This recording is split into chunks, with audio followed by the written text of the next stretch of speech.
Hello everyone, welcome to the career hub. इस video में हम टेंसेस में किस प्रकार की गलतियां लोग कर देते हैं वो ना कर सकें उसके ऊपर डिस्कस करेंगे। एग्जाम्स में किस तरह के कॉमन एरर्स के प्रश्न पूछे जाते हैं टेंसेस से।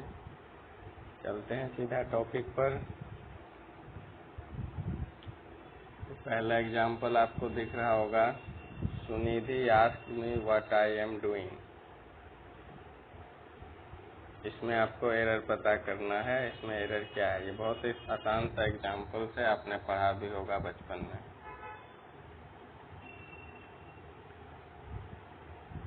देखिए इसका सही आंसर क्या होगा। इसमें एक जगह एरर है, हो सकता है आपने पता लगा लिया होगा। मिलाइए कहाँ पे गलती है। इसमें हम देख रहे हैं एम की जगह पे वाज आया है। ऐसा किस लिए?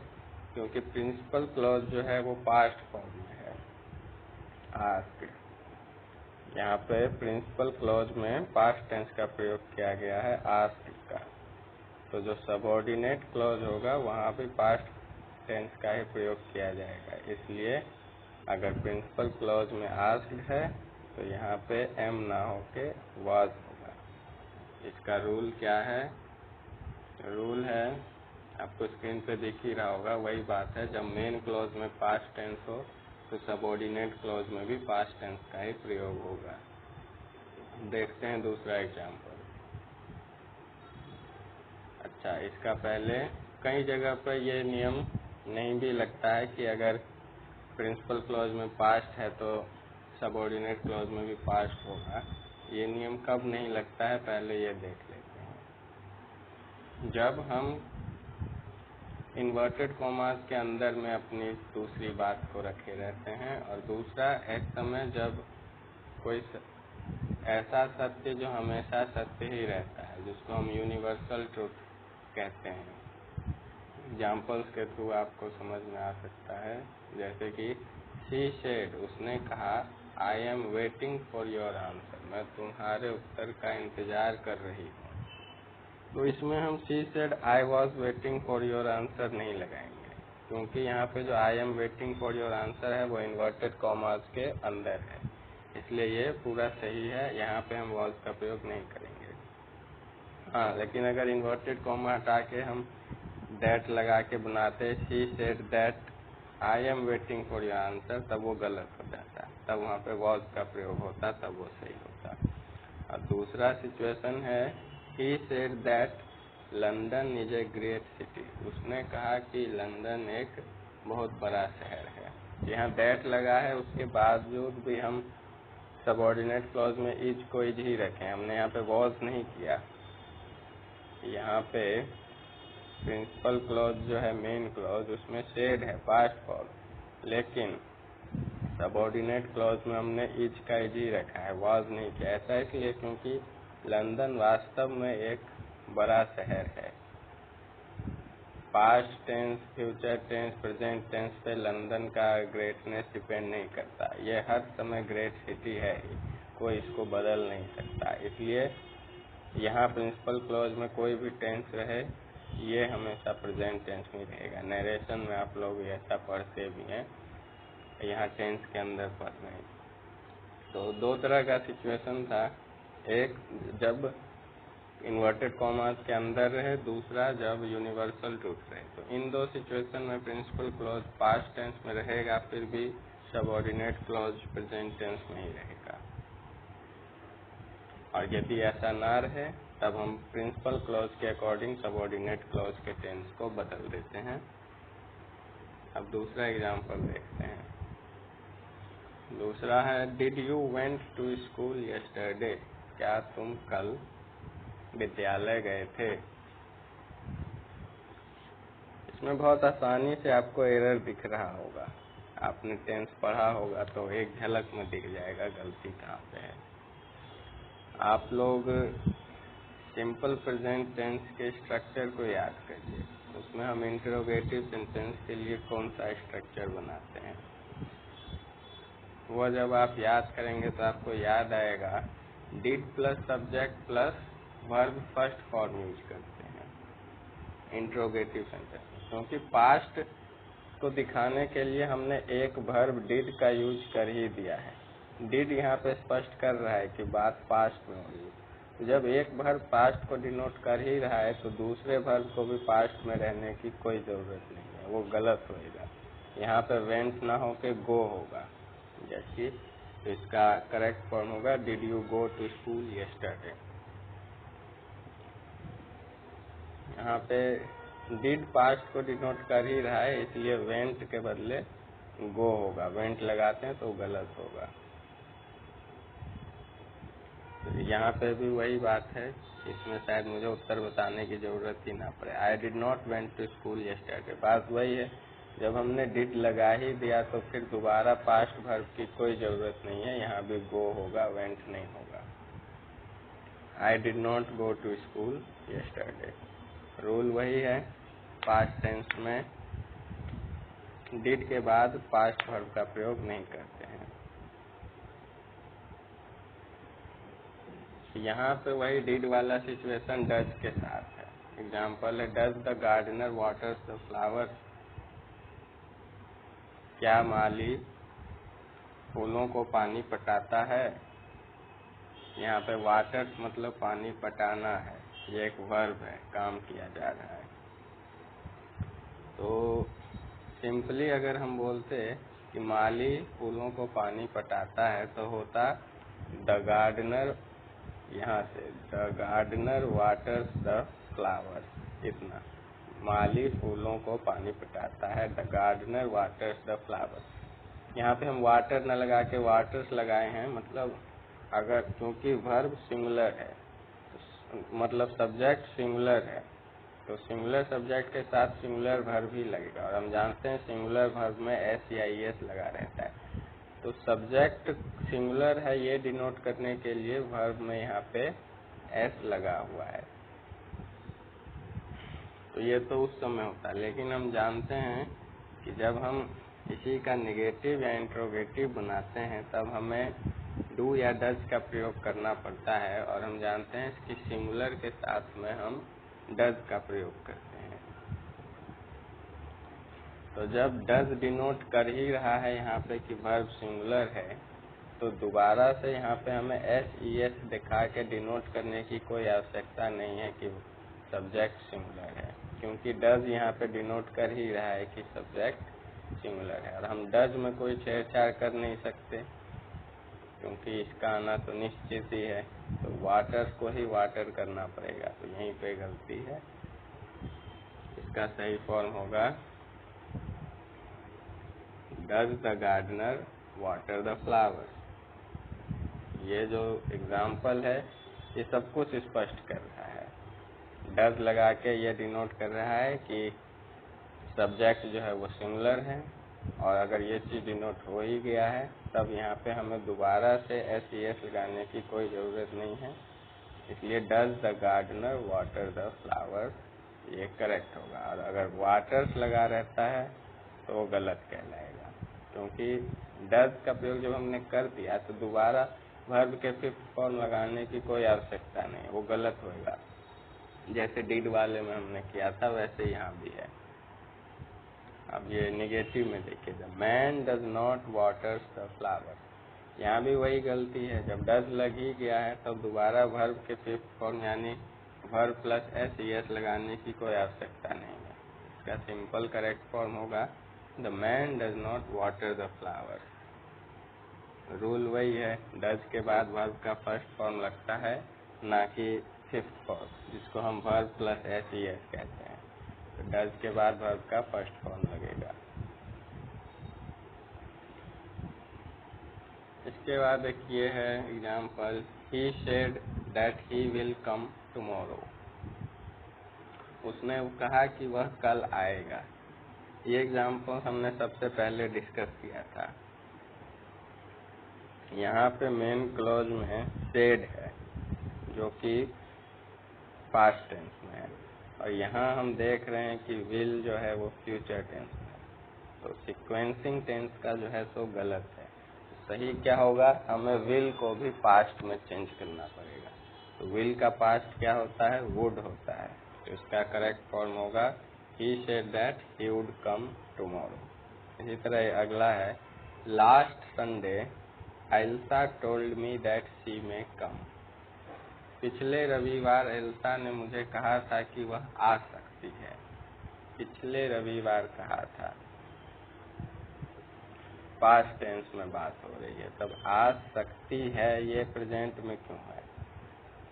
यहाँ भी पास्ट आना चाहिए, क्योंकि प्रिंसिपल क्लॉज मेन क्लॉज में पास्ट वर्ब है टोल्ड, तो यहाँ भी मे ना होके मे का पास्ट फॉर्म आएगा जो कि होता है माइट। तो करेक्ट फॉर्म होगा, last Sunday Elsa told me that she might come. अगला एग्जाम्पल है, Ben thought he can win the prize. Ben ने सोचा था कि वह प्राइज जीत सकता है। यहाँ भी वही बात है, जब थॉट आया है पास्ट फॉर्म, तो यहाँ कैन ना आके कैन का पास्ट फॉर्म आएगा जो कि क्या होता है, कुड। तो करेक्ट फॉर्म होगा, Ben thought he could win the prize. Rule यही है कि कैन चेंज होएगा कुड में, मे माइट में, विल वुड में। शैल रहता तो वो शुड में चेंज हो जाता। के बाद एग्जाम्पल है, he tried to kick the ball away. उसने गेंद को दूर किक करने की, दूर लात मारने की कोशिश की।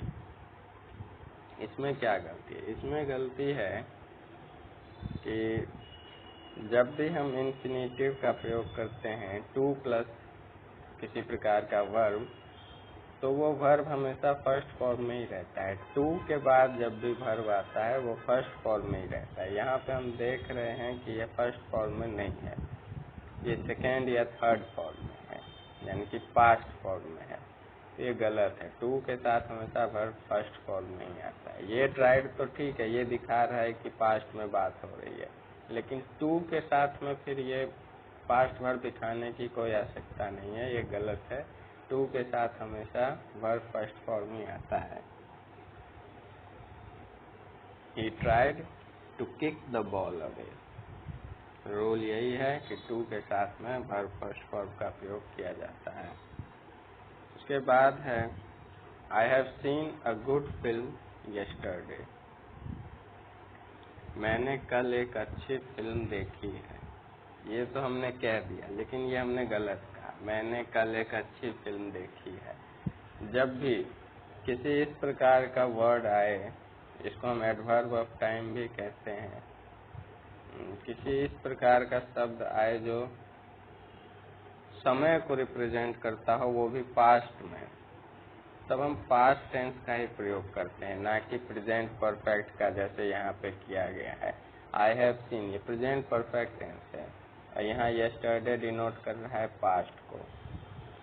पास्ट में ही फिल्म देखी और देख ली, उसका अभी प्रेजेंट से कोई लेना देना नहीं है, उसका कोई महत्व ही नहीं है प्रेजेंट में। यस्टरडे, कल फिल्म देखी। तो जब पास्ट में बात किए हैं, पास्ट टाइम का प्रयोग किए हैं अपने एग्जाम्पल में, तो हम प्रेजेंट परफेक्ट नहीं लगा सकते। हैव सीन को चेंज करना पड़ेगा सिंपल पास्ट में, जो कि होता है सॉ। तो I saw a good film yesterday. इसका भी नियम बहुत आसान है और ये याद रखना आपको बहुत आवश्यक है, क्योंकि ज़्यादातर ये पूछ लिया जाता है। आपको लगेगा कि ये सही है, स्ट्रक्चरली तो पूरा सही है, लेकिन एक नियम है। नियम ये है कि जब हम पास्ट टाइम डिनोट करते हैं, जैसे कि yesterday, last night, last week, last year, then, ago, तब हम प्रेजेंट परफेक्ट यूज नहीं कर सकते, हमें सिंपल पास्ट टेंस यूज करना होता है। ये बात आप अवश्य ध्यान रखें, ये बहुत इम्पोर्टेंट है।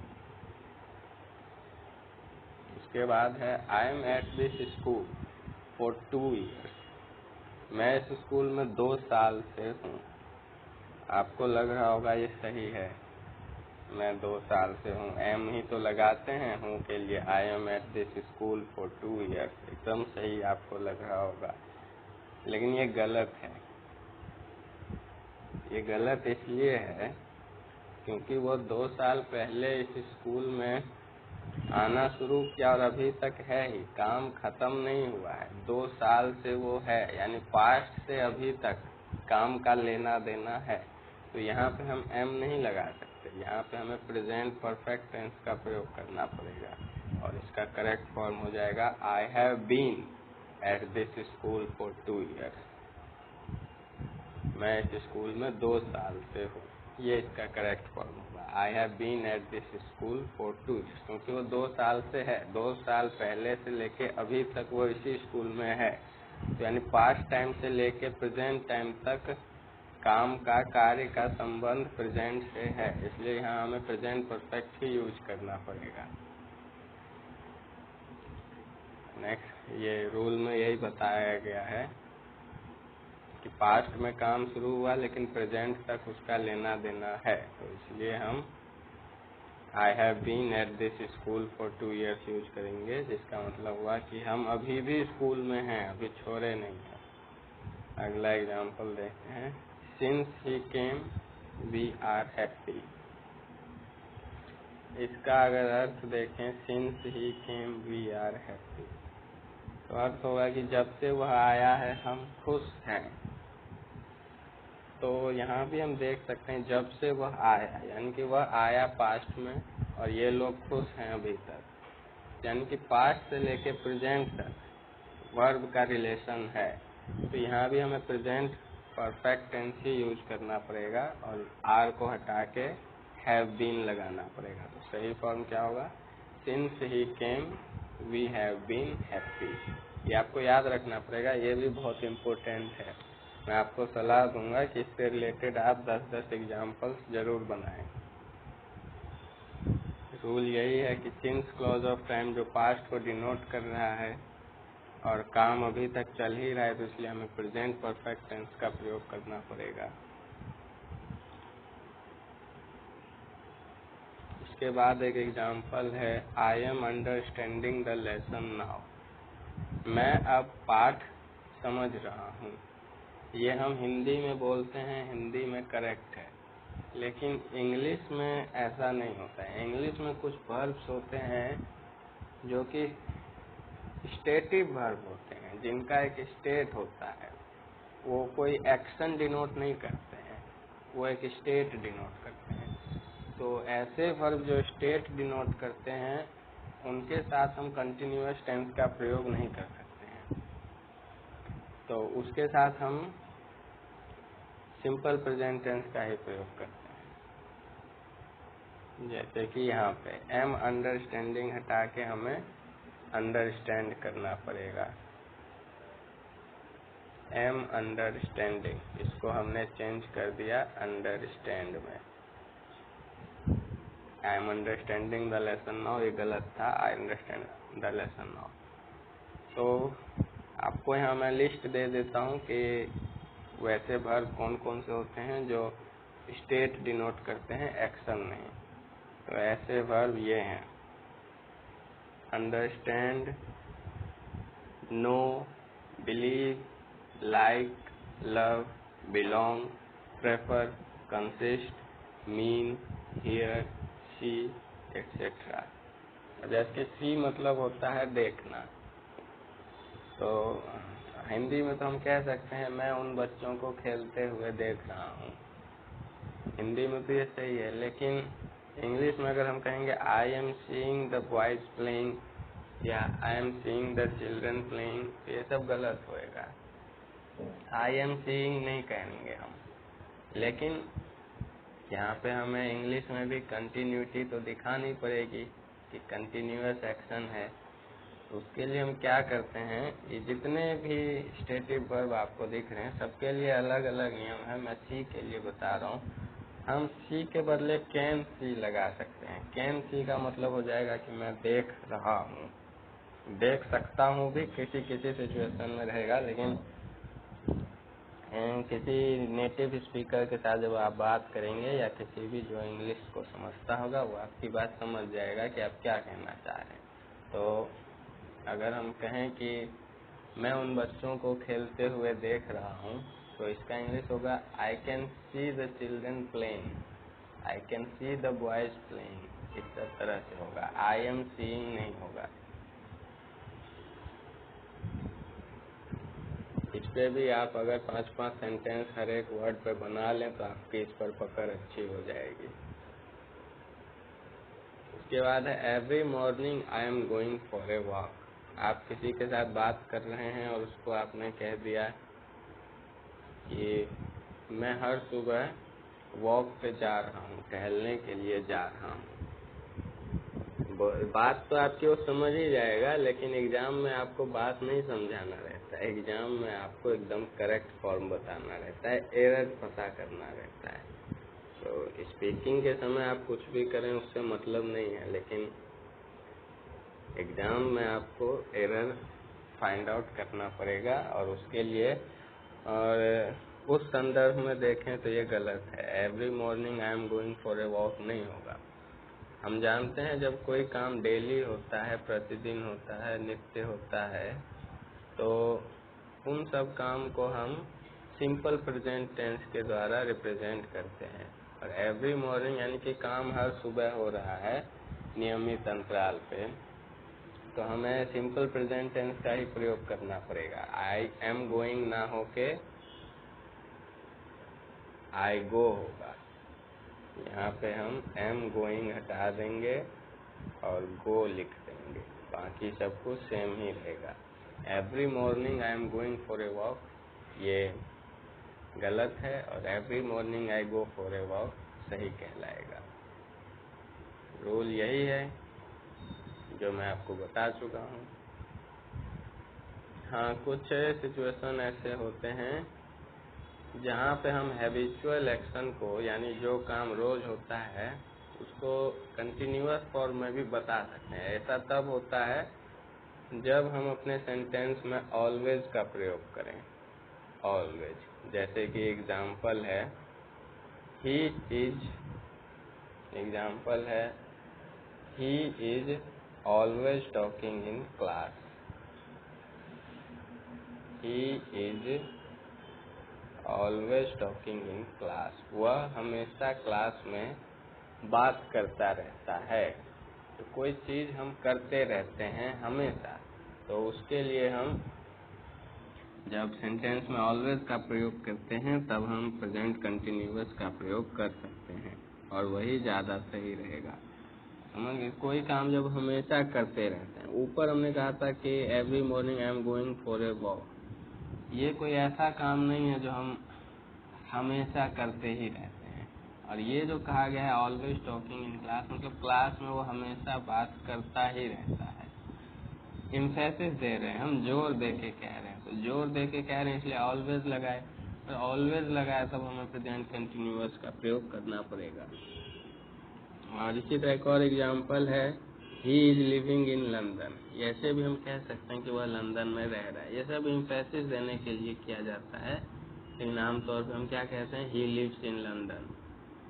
और इम्फेसिस देने के लिए मतलब आजकल वह लंदन में रह रहा है, परमानेंटली नहीं रहता है। इस तरह मतलब परमानेंटली ये शो नहीं कर रहा है, रहता कहीं और है लेकिन अभी फिलहाल लंदन में रह रहा है कुछ दिनों से। तो he is living in London. आगे बढ़ते हैं। अगला है I use to get up at 6 every morning. यदि आपने यूज्ड टू का प्रयोग कहीं पे किया होगा, यूज टू के बारे में यदि आप पढ़े होंगे तो आप जानते होंगे यूज्ड टू का मतलब होता है कि कोई काम आप पास्ट में किए करते थे। जब कोई आदमी पास्ट में कोई काम किया करता था तब हम यूज्ड टू लगाते हैं।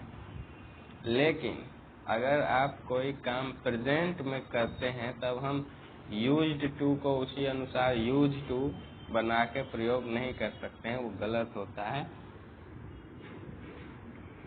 यहाँ पे हम यूज टू का प्रयोग नहीं करते हैं, सीधा वर्ब लगा के सेंटेंस स्ट्रक्चर क्रिएट कर देते हैं। तो सिंपल कहलाएगा I get up at 6 every morning. इसका मतलब हो गया कि मैं हर सुबह 6 बजे उठता हूँ। अब इसी को आप इस प्रकार भी कहें, मैं हर सुबह 6 बजे उठा करता हूँ, फिर भी यही स्ट्रक्चर रहेगा। इसमें हम यूज टू का प्रयोग नहीं करते। ज़्यादा आपको और एम्फेसिस देना है तब आप एक और तरह से लिख सकते हैं, वो है I am accustomed to getting up at 6। मुझे 6 बजे उठने की आदत है, मैं 6 बजे उठा करता हूँ। इस तरह से भी आप कह सकते हैं, लेकिन यूज टू का प्रयोग नहीं कर सकते। सिर्फ यूज मीन्स प्रेजेंट टेंस में क्या हो जाता है कि आप किसी चीज़ का प्रयोग कर रहे हैं, जैसे कि I use a pen to write with, मैं लिखने के लिए कलम का इस्तेमाल करता हूँ। और पास्ट में यूज्ड टू का हम पास्ट में जैसे यूज्ड टू है तो इसका मतलब होता है कि आप कोई काम पास्ट में किए करते थे।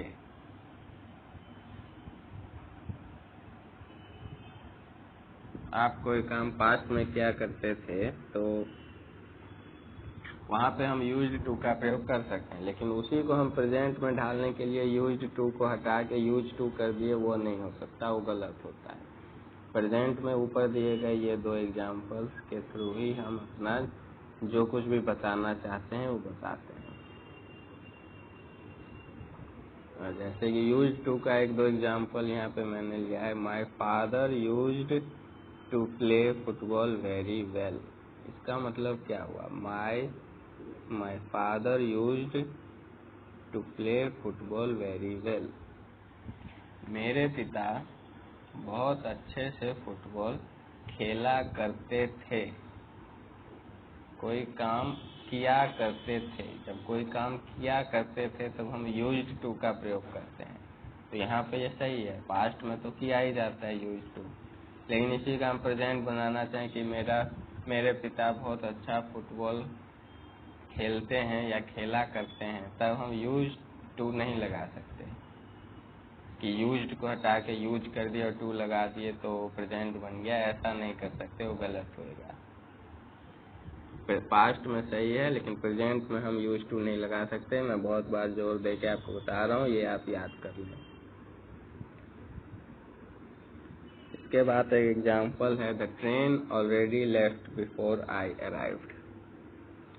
यहाँ पर आप देखिए, ये भी पास्ट में है, ट्रेन जा चुकी थी, आई अराइव्ड ये भी पास्ट में है। तो अभी तो जो हम आगे डिस्कस किए हैं पहले कि प्रिंसिपल क्लॉज पास्ट में हो और सबऑर्डिनेट क्लॉज भी पास्ट में होना चाहिए, तो उस हिसाब से तो ये है दोनों पास्ट में है। लेकिन पास्ट में भी जरूरी नहीं कि दोनों काम एक साथ ही हो, एक काम पहले हो सकता है, एक काम बाद में हो सकता है। तो इसमें हम देख रहे हैं ट्रेन ऑलरेडी लेफ्ट, ट्रेन जा चुकी थी, बिफोर आई अराइव्ड मेरे पहुंचने से पहले, यानी कि ट्रेन पहले ही चली गई थी। ये काम पास्ट में भी हुआ तो पहले हुआ, तो जो काम पहले होता है पास्ट में उसको हम पास्ट परफेक्ट के द्वारा रिप्रेजेंट करते हैं, और जो काम बाद में होता है उसको सिंपल पास्ट के थ्रू करते हैं। द ट्रेन ऑलरेडी लेफ्ट के बदले हम क्या कहेंगे, हम कहेंगे the train had already left, ये काम पहले हुआ है। ये चीज़ मैं पिछले वीडियो में भी डिस्कस किया था, जब मैं आपको हैड का प्रयोग बताया था कि 2 बार हैड किस प्रकार सही होता है। यदि आपने नहीं देखा है तो कंडीशनल टाइप 3 में आपको मिलेगा, वो जाके अवश्य देख लें। तो बिफोर आई अराइव्ड तो ऐसे ही रहेगा, ये काम बाद में हुआ है, लेकिन जो काम पास्ट में भी पहले हुआ है उसको हम पास्ट परफेक्ट से डिनोट करेंगे। रूल वही है जो मैंने आपको बताया है, पास्ट में भी जो काम पहले हो तो पहले वाले काम को हम पास्ट परफेक्ट के द्वारा डिनोट करते हैं। इसके बाद है if you would ask me I would stay. अगर वह मेरे से पूछता, अगर वह मुझसे पूछता तो मैं ठहर जाता। ये कंडीशनल है, ये अभी हमने डिस्कस किया है कुछ दिनों पहले। कंडीशनल टाइप 1, टाइप 2, टाइप 3 आपके साथ डिस्कस किया जा चुका है, तो आपको मालूम होना चाहिए अब कि इसमें एरर कहाँ पे है। तो जिन्होंने कंडीशनल पढ़ा होगा उनको मालूम है कि कंडीशनल के स्ट्रक्चर के अनुसार वुड आस्क नहीं होगा, आस्क्ड होगा। If he asked me I would stay. अगर आपने आपको कंडीशनल के बारे में कुछ नहीं मालूम है तो आप कंडीशनल को जाके अवश्य देखें। ये दूसरा एग्जाम्पल है, I will see you when I shall come back. इसका करेक्ट फॉर्म होगा I will see you when I come back. ये भी कंडीशनल से लिया गया है, इसलिए इसको मैं यहाँ पे डिस्कस नहीं करूँगा। बेहतर होगा कि आप हमारे चैनल के प्लेलिस्ट में जाके कंडीशनल सेंटेंसेस पर जो वीडियो बनाया गया है उसको देख लें। वहाँ पर भी हमने कई प्रकार के एरर्स डिस्कस किए हैं, आपके लिए वो सब महत्वपूर्ण है। यदि आपको टेंस अच्छे से आता है तो आपको कंडीशनल समझने में दिक्कत नहीं होती। तो इस वीडियो में इतना ही। Thank you. और इसी प्रकार आप प्रैक्टिस करते रहें। हमारे चैनल को सब्सक्राइब कर लें यदि आपको ये वीडियो पसंद आ रहा है, और इस तरह के वीडियो यदि आप और चाहते हैं तो चैनल को सब्सक्राइब कर लें। और यदि आपका कोई डाउट है, कोई क्वेरी है तो कमेंट सेक्शन में कमेंट करके हमें बता दें। धन्यवाद।